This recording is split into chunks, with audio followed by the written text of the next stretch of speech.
तो गवर्नमेंट ने और मिनिस्ट्री ऑफ एजुकेशन और यूजीसी ने डिसाइड किया कि 10,000 स्कॉलरशिप हम हर साल नॉर्थ ईस्ट रीजन को देंगे।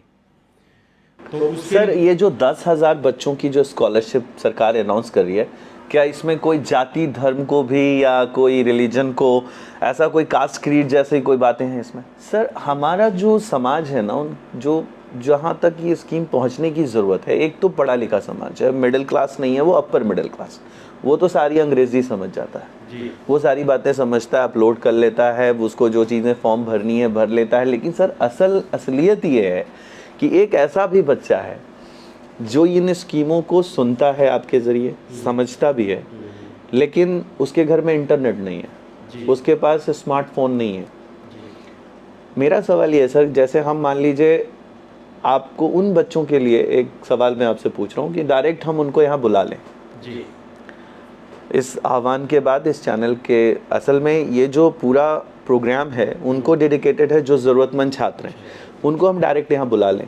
आपके जो एक्सपर्ट टीम है आपके साथ, जो पटना में हमने उनको दावत दी है इस स्कीम को लेकर, 1 महीना वो रुकेंगे, हम उनको बुला लें, क्या वो फॉर्म भरने में आप उनकी कोई मदद कर देंगे? मैं आपसे ये पूछ रहा हूँ कि मान लीजिए कि कोई 10 बच्चे की, ऐसे तो मैंने देखा है कि 90% तक का आपने कागज दिखाया कि स्कीमें आ जाती हैं, लेकिन 10% बच्चा अगर ऐसा होता है जिसको नहीं आई, तो खाना पीना का पैसा दे देगा, फीस की रिस्पॉन्सिबिलिटी अंडर द एमओयू होगी, तो उसमें तो कोई दिक्कत नहीं आपको। रोजमाइन की तरफ से आ जाएगी और हम इस चीज़ के साथ हैं, क्योंकि हम लोग आईआईटी की तैयारी के नाम पे पूरा कोटा चला रहे हैं। पटना में भी सर 4-5 लाख बच्चे तैयारी करते रहते हैं।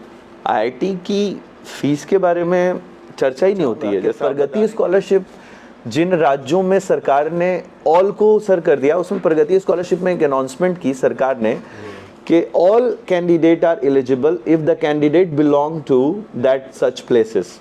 उनमें कुछ राज्य का नाम मैं आपको लेके दिखा देता हूँ। वो राज्य हैं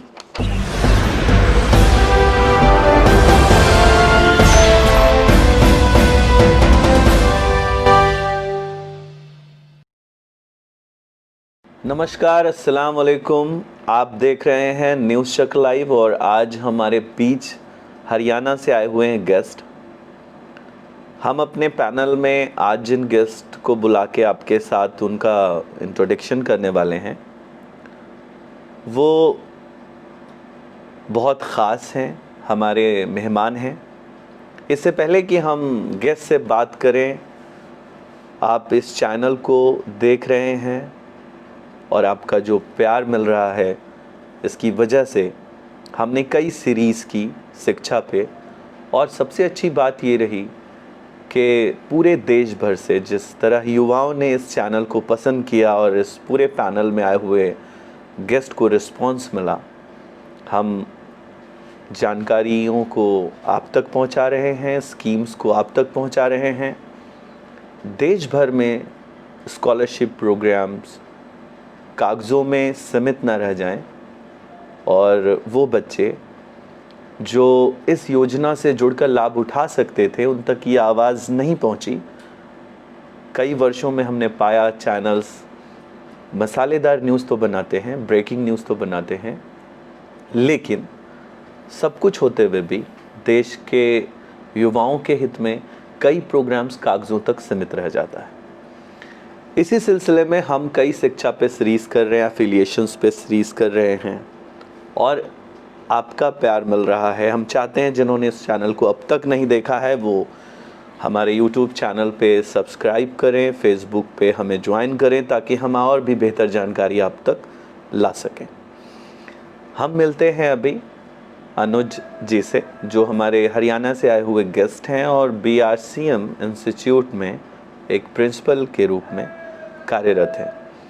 अनुज जी, कई बार हमने पाया पूरे देश भर की सरकारी स्कीम्स में, जिस तरह से आपके कॉलेज में पहले भी सरकार के ज़रिए कई स्कॉलरशिप प्रोग्राम से बच्चों को जोड़ करके उनको आपने राहत दी, और आपका इंस्टीट्यूशन 2F12B से एफिलिएटेड है, इसकी वजह से भी कोई सेंट्रल स्कीम वहाँ रोकी नहीं जाती। हमने अपने चैनल के ज़रिए ऐलान किया, बताया, छात्रों को बताया कि सेंट्रल स्कीम किन किन इंस्टीट्यूशंस में बहुत आसानी से प्राप्त की जा सकती हैं। तो बच्चों को कई बार क्या है कि हम कह रहे होते हैं लेकिन एक प्रिंसिपल एक इंस्टीट्यूट के कहते हैं तो उसका असर पड़ता है, इसलिए हमने आज आपको हरियाणा से एक गेस्ट के रूप में यहाँ बुलाया है।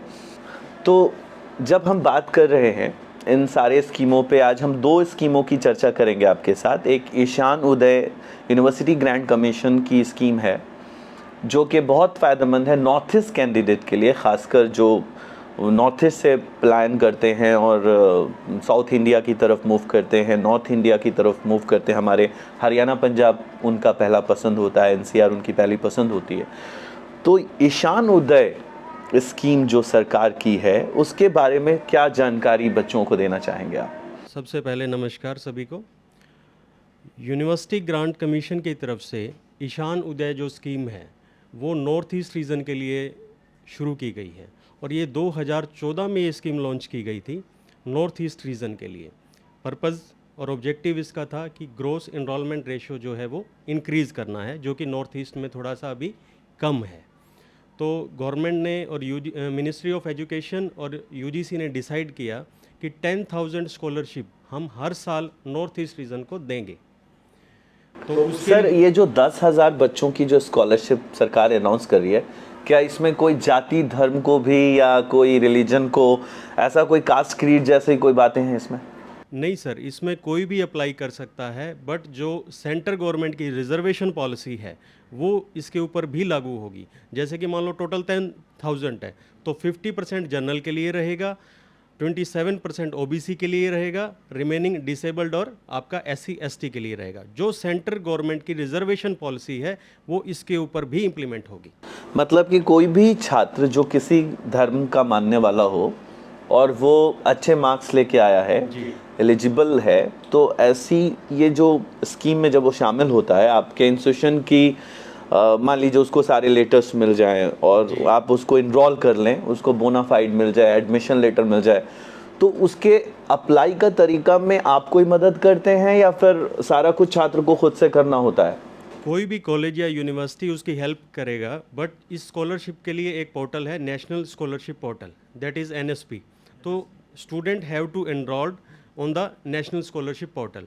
तो उसमें जो कॉलेज एलिजिबल होंगे उस पोर्टल के ऊपर केवल वही आएंगे, कॉलेज या यूनिवर्सिटी जो कि 2F12B के अंडर रिकॉग्नाइज्ड हैं, केवल वही कॉलेज और यूनिवर्सिटी के थ्रू ही बच्चा रजिस्टर कर पाएगा, अदरवाइज वो बच्चा रजिस्टर ही नहीं कर पाएगा।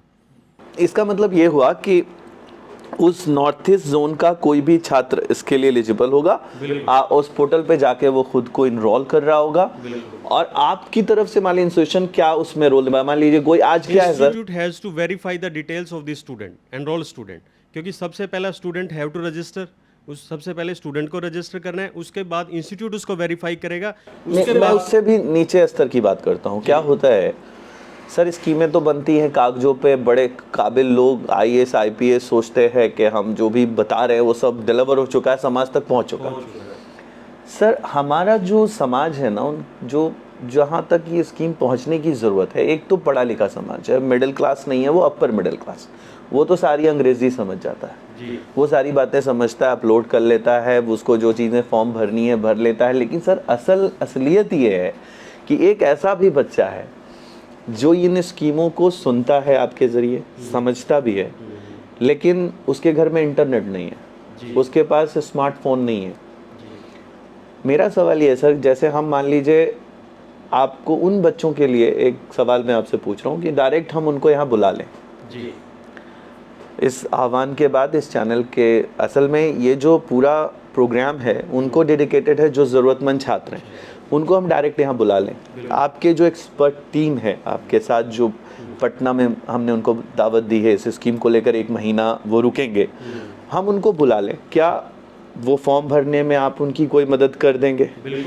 मदद करेंगे आप, आपकी टीम उसको अपलोड करने में मदद करेगी? इसमें स्टूडेंट को क्या चाहिए, सपोज सबसे पहले तो कॉलेज या यूनिवर्सिटी जिसमें बच्चा एडमिशन लेता है, क्या वो एलिजिबल है या नहीं, यानी कि उसके पास 2F12B का स्टेटस है या नहीं।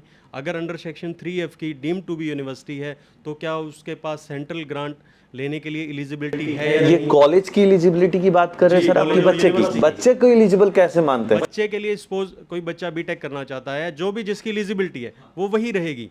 मान लो बीटेक के लिए सरकार कहती है कि 50% मार्क्स चाहिए, पीसीएम में परसेंटेज चाहिए, अगर किसी भी कोर्स के लिए आपको एलिजिबिलिटी है सरकार की तो वह 50%, पीसीएम पीसीबी आर्ट्स कॉमर्स में 50% है और वो छात्र सर पास है 50% मार्क्स के साथ, एलिजिबल है, तो कैंडिडेट तो एलिजिबल हो गया। अब इंस्टीट्यूशन की एलिजिबिलिटी पर आप सवाल उठा रहे हैं कि वो 2F और 12B से होगा तो सेंट्रल स्कीम वहां रोकी नहीं जाएगी।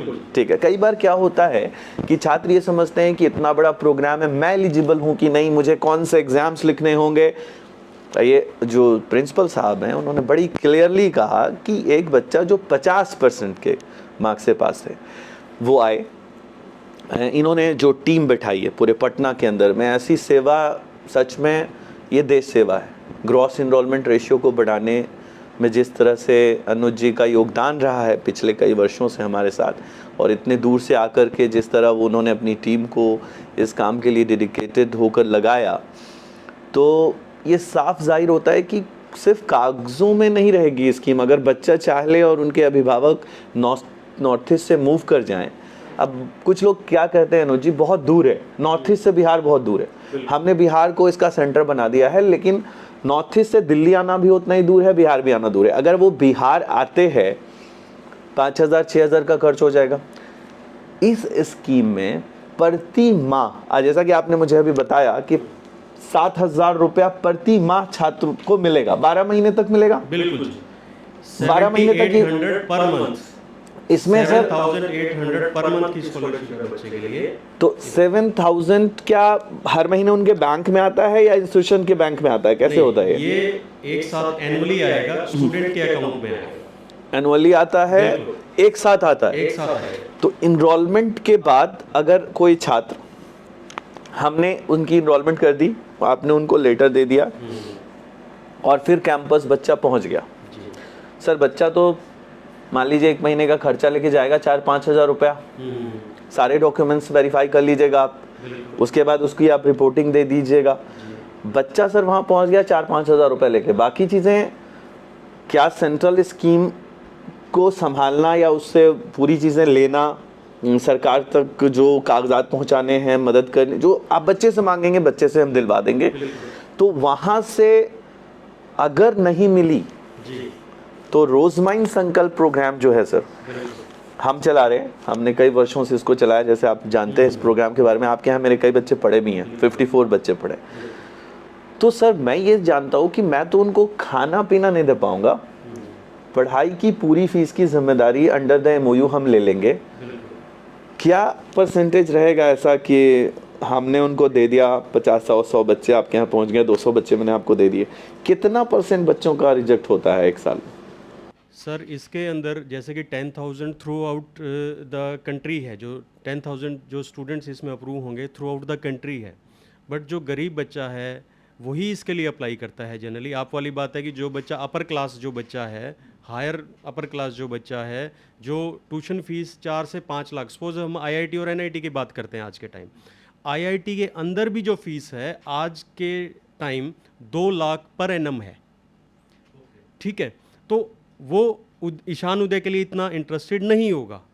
आपका विज़न और आपका मिशन, जो रोजमाइन का मिशन है कि हमें गरीब बच्चों को पढ़ाना है, सपोज वो नहीं देगा तो बच्चा रहने खाने का और ट्यूशन फी आप कॉलेज एक को दे चीज रहे से हैं। तो अनुज जी हम बचा लेंगे उनको। जैसे क्या होता है कि कई बार SC/ST की स्कीम में बच्चा बिहार से गया, झारखंड से गया और पूरे देश का बच्चा पटना आता है, तो कई बार मैंने उनकी कंप्लेंट सुनी है कि SC/ST की योजना पे बच्चे उत्तर प्रदेश के गए कॉलेज में, उनको जब SC/ST का प्रोग्राम के जरिए बताया ये गया कि भाई आपकी कोई फीस नहीं लगनी, खाने पीने रहने सबकी हम सरकार से ले लेंगे, सरकार 100% स्कॉलरशिप दे रही थी, मायावती जी की सरकार थी वहाँ पे, तो उन्होंने एक पूरी तरह अनाउंसमेंट कर रखा था सरकार के जरिए कि कोई भी कॉलेज SC/ST बच्चों से पैसा नहीं मांगेगा। ऐसा हुआ भी, लेकिन कुछ बच्चों को नहीं आई स्कॉलरशिप। बच्चों को जब नहीं आई स्कॉलरशिप तो 1 साल 2 साल बच्चे को पढ़ाया गया, निकाल दिया गया। तो हमने जब प्रोग्राम, जो बच्चा मेरे जरिए प्रोग्राम में गया था, उन बच्चों को हमने फीस की ज़ीरो पूरी रिस्पॉन्सिबिलिटी उठाई थी, उनकी 0 फीस कर रखी थी, तो वो बच्चे तो रह गए। रोजमाइन के बच्चे को उतना नुकसान नहीं होना क्योंकि फीस की जिम्मेदारी उसको रोजमाइन ने ले रखी है। बस खाने पीने की रकम दे करके बच्चा अपना डिग्री कर लेता है। मैं आपसे ये पूछ रहा हूँ कि मान लीजिए कि कोई 10 बच्चे की, ऐसे तो मैंने देखा है कि 90% तक का आपने कागज दिखाया कि स्कीमें आ जाती हैं, लेकिन 10% बच्चा अगर ऐसा होता है जिसको नहीं आई, तो खाना पीना का पैसा दे देगा, फीस की रिस्पॉन्सिबिलिटी अंडर द एमओयू होगी, तो उसमें तो कोई दिक्कत नहीं कोई आपको। दिक्कत नहीं, रोजमाइन की तरफ से आ जाएगी और हम इस चीज़ के साथ हैं, क्योंकि हमारा पर्पस भी वही है जो कि रोजमाइन का है, कि गरीब बच्चों को पढ़ाना है जो डिज़र्व करते हैं। अदरवाइज आज के टाइम गवर्नमेंट की पॉलिसीज़ हमें थोड़ा सा समझ नहीं आ रही हैं। आईआईएम की फ़ीस जो है 20 लाख पर एनम है, आईआईटी की फ़ीस 2 लाख पर एनम है। सर और कई हम बार बातचीत कर यहाँ रहे पे हैं मैं आपसे एक सवाल पर थोड़ा फोकस कर रहा हूँ, बच्चों को ये पता नहीं होता है। हम लोग आईआईटी की तैयारी के नाम पे पूरा कोटा चला रहे हैं। बिल्कुल। पटना में भी सर 4-5 लाख बच्चे तैयारी करते रहते हैं। आईआईटी की फीस के बारे में चर्चा ही नहीं होती है। जैसा आप बता रहे हैं कि आईआईटी की फीस कितनी है सर? 2 लाख रुपए पर एनम मिनिमम है। तो जो बच्चे 2 लाख रुपया पर एनम की फीस पे पढ़ रहे होते हैं, 90% 99% बच्चे तो लोन ले लेते होंगे आई थिंक। यही प्रॉब्लम है सर कि इस चीज़ को हाईलाइट नहीं किया जाता है कि जितना बच्चा जा रहा है सारा, अब एजुकेशन लोन की बातचीत करते हैं, स्टेट बैंक और पीएनबी या जो भी स्टेट गवर्नमेंट या सेंट्रल गवर्नमेंट के जितने भी बैंक्स हैं, वो आईआईटी एनआईटी को 1 मिनट में लोन दे देते हैं स्टूडेंट्स को, बट जो जर्नल कॉलेज है उसको नहीं देते हैं। ये भी एक बहुत बड़ा मतलब प्रॉब्लम है स्टूडेंट्स को जो फेस करनी पड़ती है। तो इसीलिए हम, आपका विज़न जो है आपका रोजमाइन का है कि आप हमें ट्यूशन फीस दे देते हैं, उस वजह से बच्चे को हम भी पढ़ा पा रहे हैं इजीली। देखिए, जो एमओयू हमने आपके चेयरमैन साहब के साथ या मैनेजमेंट के साथ किया है, वो हमारा अंडर द एमओयू पूरी रिस्पॉन्सिबिलिटी हम लोग फीस की ले लेते हैं। हम तो बच्चों को हमेशा कहते हैं कि किसी भी छात्र को अगर रियल में पैसे की वजह से पढ़ाई छोड़ना पड़ रहा है, हम उसको आह्वान करके बुलाते हैं, उनसे पूछते हैं खाना रहना का पैसा निकाल सकते हो। अब आपको हरियाणा से यहाँ तक बुलाने का मकसद ये है कि जो खाना रहना का पैसा भी उनका नहीं लगेगा, इस वजह से क्योंकि आपका इंस्टीट्यूशन 2F12B से अप्रूव्ड है, और ईशान स्कॉलरशिप के जरिए नॉर्थ ईस्ट के सारे कैंडिडेट जो हमारा ऑफिस है आसाम में है, मणिपुर में है, उनको इसका फ़ायदा मिल जाएगा। वो जो हमारे कोऑर्डिनेटर्स वहाँ बैठे हैं उनको उसका फ़ायदा मिल जाएगा। तो नॉर्थ ईस्ट का मसला तो हमने ईशान से सॉल्व कर लिया। सर, प्रगति स्कॉलरशिप प्रोग्राम के कुछ दिन पहले हमने एक सीरीज की थी। 2 लाइन में चाहूँगा कि प्रगति स्कॉलरशिप जिन राज्यों में सरकार ने ऑल को सर कर दिया, उसमें प्रगति स्कॉलरशिप में एक अनाउंसमेंट की सरकार ने कि all candidate are eligible if the candidate belong to that such places. उनमें कुछ राज्य का नाम मैं आपको लेके दिखा देता हूँ। वो राज्य हैं अंडमान निकोबार, उसके बाद जम्मू कश्मीर, लद्दाख, लक्षद्वीप, अरुणाचल प्रदेश, आसाम, मणिपुर, मेघालय, मिजोरम, नागालैंड, सिक्किम और त्रिपुरा। इन राज्यों में तो 100% बच्चे जो वहाँ के हैं लड़कियां हैं, लेकिन इसमें ईशान की खूबसूरती ये है स्कॉलरशिप की कि उसमें लड़कियां भी हैं और लड़के भी हैं, लेकिन प्रगति स्कॉलरशिप में लड़कियां हैं।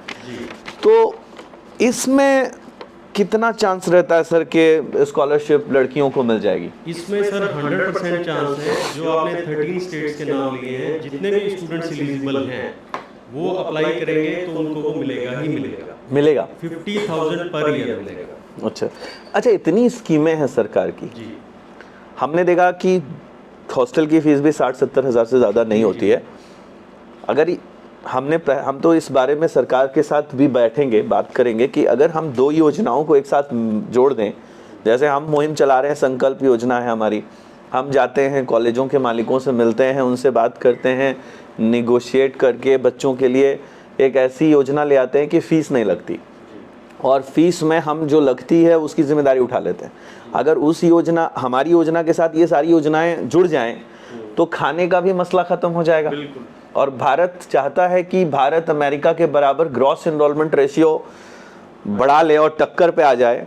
तो इसके लिए तो हम इस प्रोग्राम को समझते हैं कि पूरे देश के युवा देख रहे हैं, और हम आपको जान के खुशी होगी कि आपके इस वीडियो को पूरा देश देख रहा है, शेयर कर रहा है, और 54,000 वीडियोस को देखने वाले हर 1 मिनट पे हैं।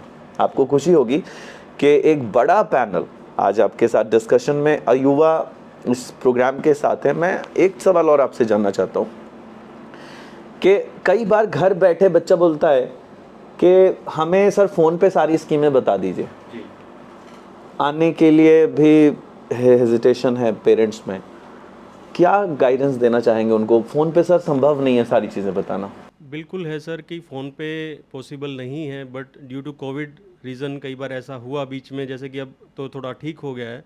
लास्ट 3 मंथ या 4 मंथ्स हमने देखा है कि हमें काउंसलिंग जो है वो ऑनलाइन ही करनी पड़ी है।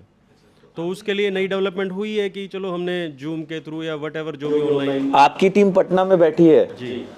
मैं तो चाहूँगा वो बच्चे से आके मिलने, डायरेक्ट कागज़ भी देख लें भाई, क्योंकि अब आपके पास 1 महीना समय बिल्कुल। है। 1 महीने में हम फ़ोन पे टाइम वेस्ट करें कि उनको दावत दे के यहाँ बुला लें, क्या सबसे करें? अच्छी बात है कि अगर वो फिजिकली आ सकें तो अच्छा है, क्योंकि लास्ट डेट जो है इसकी 30 नवंबर है। अच्छा सर, कैंपस के बारे में 2-4 लाइन में पूछना चाहूँगा। ये कैंपस मैंने सुना है एक बड़े बिजनेसमैन साहब का है, ऐसा कुछ क्या है ये? सर हमारा जो कैंपस है वो 1987 में इस्टेब्लिश हुआ था। ओके, कितने और एकड़ में है ये? ये 150 एकड़ में है हमारा। 150 एकड़ में है। जी। ओके। और हमारा विज़न केवल यही है कि हमें वहाँ से कोई अर्निंग नहीं करनी है, जो कि आपका भी। नहीं, मैं गया था वहाँ, मैंने देखा हॉर्स राइडिंग सेंटर बना रखा, आपने गन शूटिंग सेंटर बना रखा है। मैंने देखा जाके कि वहाँ स्विमिंग पूल आपने स्टेट लेवल का बना रखा है। ये इसके कॉलेज बनाया है कि पूरा मॉल बना दिया है? नहीं, एक्चुअली क्या है कि वो जो हमारे चेयरमैन हैं श्री एच.के. चौधरी जी, ऐसे वो एक एस.के. चौधरी इंडस्ट्रियलिस्ट जी काफ़ी पॉपुलर इंसान है, 2 लाइन उनके बारे में बताइए। क्या वो हैं क्या, मतलब वो करते क्या सर हैं? वो वहाँ जो हमारा प्लेस है बहल, जो कि भिवानी डिस्ट्रिक्ट में पड़ता है, वो वहाँ उन्होंने जन्म लिया। उसके बाद 1976 में वो बिज़नेस करने के लिए कोलकाता गए। वहाँ प्रतिभा ग्रुप है, जो उनका विक्रम प्रतिभा ग्रुप है, उस विक्रम सोलर तो एक इंडस्ट्री उनकी है ही है, जो कि विक्रम प्रतिभा ग्रुप में है। अच्छा। इसके अलावा चाय के कुछ बागान भी हैं उनके पास, सूरत में टेक्सटाइल मिल्स भी हैं। उनका एक इसलिए विजन वो था। कॉलेज को बच्चों के लिए इस तरह का बना रहे हैं, और उन्होंने उनका हेरिटेज इंस्टीट्यूट बंगाल में जी है। जी तो ये इंस्टीट्यूट जब मैं विजिट के लिए गया था जी। तो मैंने पाया कि आप लोगों ने जो इंतजामात कर रखे हैं, प्रचार क्यों नहीं करते सर आप लोग? सर नहीं, मोटिव अब क्या हमारा। होता है कि आज देखता हूँ कि छोटे छोटे इंस्टीट्यूशंस इतना प्रचार करते हैं, आप लोग क्यों नहीं करते? सर एक्चुअली बच्चे- क्या था कि मोटिव उनका जो है वो केवल यही है कि सेवा भाव है। वो अपने गांव के लिए कुछ करना चाहते थे वहाँ पे। अच्छा। उन्होंने वो नेशनल लेवल का इंस्टीट्यूट डेवलप वहाँ किया।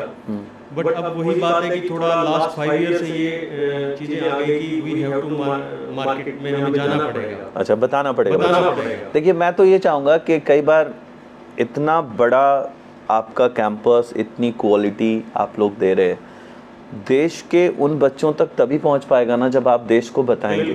अब इंस्टीट्यूशन तो पूरे देश का है।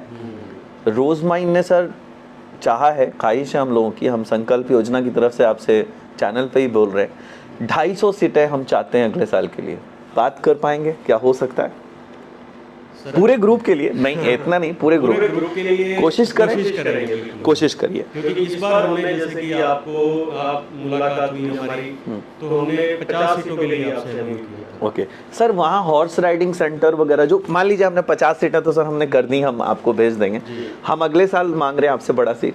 हॉर्स राइडिंग सेंटर वगैरह के लिए, जैसे जनरल बच्चे आपके यहाँ काफ़ी फीस है आपकी, हमारी एक सवाल है बहुत सारे बच्चों का, 60 सीट होता है एक ब्रांच के अंदर, या 70 सीट जितनी भी है आपके पास, तो पूछते हैं लोग, संकल्प योजना के द्वारा गए हुए बच्चों को हॉर्स राइडिंग कराने देंगे या अलग अलग उनका कोई इंतजाम होगा? ऐसा सवाल भी होता है। नहीं, ऐसा कुछ नहीं है।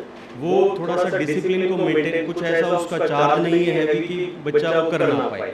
वो केवल डिसिप्लिन को मेंटेन करने के लिए कुछ नॉमिनल चार्ज हमने रखे हैं, वो बच्चा पे करेगा। नहीं, मैंने सवाल ये नहीं किया, मैंने ये सवाल किया, क्या कोई जनरल बच्चा जब आपके यहाँ लाखों लाख की फीस देके पढ़ता है, योजना का बच्चा, संकल्प का बच्चा सिर्फ आपको खाने पीने की रकम देता है, बाकी अंडर द एमओयू है, क्या दोनों के बीच कोई डिफरेंस है? कोई डिफरेंस नहीं है। खाने पीने का टेबल एक ही रहेगा? बिल्कुल साथ ही रहेंगे। उसी हॉस्टल में बच्चा वो रहेगा और उसी मेस में खाना खाएगा जिसमें हमारा जो नॉर्मल। अच्छा, हॉस्टल के बारे में अनुज मैं ये जानना चाहता हूँ, आप लोगों ने एक बच्चे के लिए एक कमरा रखा है अलग से, जी। 2 क्यों नहीं रखते आप लोग? सर हमारे पास 2 वाले भी हैं, तो हमने इस बार एक इसलिए किया कि यूजीसी की लेटेस्ट गाइडलाइन भी आ गई है कि कोविड के कारण एक रूम में एक ही बच्चा रहेगा सोशल डिस्टेंसिंग के चलते। थैंक यू कि आप लोग ना इतना मेंटेन कर रहे हैं कैंपस को। सच में मैं देख पा रहा हूँ आपके एफर्ट को। एक सवाल और, क्या रिजल्ट है सर आपके कैंपस का? प्लेसमेंट के पार्ट पे अगर हम बातचीत करें, मैं रिजल्ट की बात करूँ, प्लेसमेंट तो जिसका रिजल्ट होगा सर प्लेसमेंट अपने आप हो जाएगा। रिजल्ट सर हमारी एमडी यूनिवर्सिटी जो है उसमें हमारी टॉप 10 पोजीशंस में हमारे कम से कम 4 बच्चे रहते हैं। 3 से बहुत 4 ज़रूरी है मेरे दर्शकों को, बच्चों को समझना। कई बार बच्चा बोलता है कि रोजमाइन इंस्टीट्यूशन जो रहता है, रोजमाइन इंस्टीट्यूट जो बच्चे साइन करके जाते हैं, उनको माफिया, एजुकेशनल माफिया जो हैं, जी कई कंसल्टेंसियाँ बंद हो गई हमारे ज़रिए। काम चल रहा हमारा नेपाल में। नेपाल की एजुकेशनल कंसल्टेंसी एसोसिएशन हमारे खिलाफ अभियान चला रही है, कहती है कि हमारे इंस्टीट्यूशंस थोड़े कम दर्जे के होंगे या रैंक नहीं होगा, ऐसा कुछ। तो ये गौर से देखिए, ये जो प्रिंसिपल साहब हैं उन्होंने बताया एमडीयू की टॉप 10 रैंकिंग में हमारे इंस्टीट्यूशंस मौजूद हैं। और 50 जो गरीब का बेटा बेटी ऐसे इंस्टीट्यूशंस में पढ़ रहा है, कलेजे पे सांप लौट रहा है उनके, जो कभी सपना में नहीं सोच सकते थे कि हम उनको वो चीज़ समाज में देंगे। वो गरीब बच्चा उन अमीरों के शहज़ादों के साथ पढ़ने लगेगा। तो सच में एक मुहिम को अपील कर रहा हूँ मैं आप लोगों को कि, और आपके मन के सारे सवाल अगर आप कमेंट में लिख दें कि मुझे ये पूछना चाहिए था, तो अगले गेस्ट के साथ हम सारे सवाल पूछेंगे। लास्ट में मनोज जी से एक छोटी सी बात और पूछना चाहूँगा। क्वालिटी ऑफ एजुकेशन नहीं होती तो रिजल्ट नहीं होता। सर प्लेसमेंट कितना हो जाता है सर बच्चों का? प्लेसमेंट सर हमारा 100% है। अगर आप आज भी देखेंगे हमारे बच्चे जो हैं यूएस, यूके या जितनी भी एमएनसीज हैं वहाँ प्लेस हैं। सर आपकी तो इतनी हमको लगता है इंडिया लार्जेस्ट सेकंड कंपनी होगी विक्रम भी, तो सर हमारा तो बहुत सारा बच्चा वहाँ भी खप सकता है। वो ट्रेनिंग के लिए जाते हैं। अच्छा, जो हमारी लाइफ 6 मंथ ट्रेनिंग है, बच्चे वहाँ जाते हैं, टेक्सटाइल में भी जाते हैं। और बहुत सारी अच्छा, एक बड़ी इम्पोर्टेंट बात मुझे याद आई, आपके यहाँ दूध वगैरह का इंतजाम भी बहुत अलग से किया गया बच्चों के लिए, क्या है वो? मतलब डेयरी है इतना, क्या है? सुना एक्चुअली क्या है कि हमने जो सारा हमारा कैंपस है, हमारा एक ही मोटो है, चेयरमैन साहब का भी एक ही मोटो है कि हमें सेल्फ सस्टेन बनना है। मैं एक कहानी सुना रहे थे आपके डायरेक्टर साहब, एक कोलीग थे आपके, उन्होंने कहानी सुनाई थी मुझे कि एक बार क्या हुआ कि बच्चे ने कहा कि दूध बहुत कम रहता है, लिमिटेड मिलता है। उसके बाद आपके चेयरमैन ने क्या किया, मैं देश को बताना चाहता हूँ। उसमें क्या था कि बच्चे ने वो बड़ी इंटरेस्टिंग स्टोरी है सर। हाँ, तो उन्होंने चेयरमैन साहब से मिले। वो कभी कभार जैसे साल में 1 या 2 बार ही आ पाते हैं, 2-4 दिन के लिए। तो बच्चों ने रिक्वेस्ट किया कि सर दूध हमें बड़ा लिमिटेड मिलता है। तब उसके बाद उन्होंने क्या किया कि वहाँ एक डेयरी एस्टेब्लिश कर दी। कितनी गाय है वहाँ? उसके अंदर 140 के अराउंड गाय है। और मैस के अंदर जितना भी दूध मिलेगा उन्हीं गायों का मिलेगा। और एक बच्चे के ऊपर कोई लिमिटेशन नहीं है कि उसको 1 लीटर ही मिलेगा। अगर उसमें कैपेसिटी है तो वो चाहे 5 लीटर यूटिलाइज करते हैं, हमें उसमें कोई इशू नहीं है, कोई दिक्कत नहीं। दूसरी बात, जो मैस के अंदर खाना भी बनता है, जो वहाँ सब्जी और मसाले हैं, वो हमारे वहाँ ऑर्गेनिक फार्मिंग होती है। तो उसके अंदर से ही मतलब खुद उगाते हैं फिर पकाते हैं। और कैंपस के अंदर में हॉस्पिटल की व्यवस्था भी है। बिल्कुल, हॉस्पिटल भी है। और लगभग जो स्टाफ है हमारा 90% स्टाफ रेजिडेंशियल है। मतलब एक छात्र एक बार अंदर चला गया कैंपस के अंदर, उसको बाहर की दुनिया से कोई मतलब नहीं है, बाहर आने की उसको जरूरत ही नहीं है। अंदर ही उसको टक शॉप, बार्बर शॉप, टेलरिंग, मतलब जो एक जरूरत है वो सब कुछ उसको अंदर ही मिलेगा।